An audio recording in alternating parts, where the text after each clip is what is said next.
I'm a creature of habit when it comes to my morning routine, and this blueberry banana smoothie is going to rock your world. It's what I drink every morning when I get home from the gym.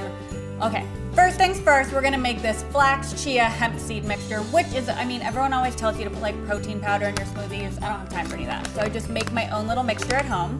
So we'll pour equal parts of hemp seeds. We'll put some chia seeds, some flax seeds. I just put it in a jar because, look, you pop the top on, and then you can just shake it up.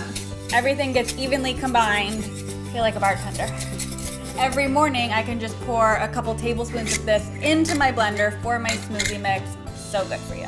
Okay, super easy. I'm just gonna put in a little bit of almond milk. I always use vanilla almond milk, unsweetened. You don't need to add more sugar.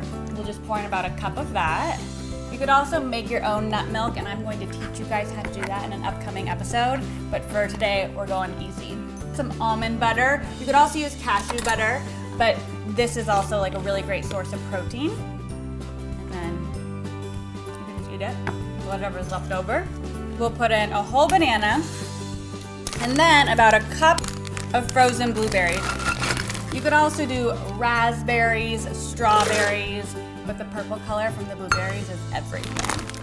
We'll just pop the top on, put it on our smoothie mixer.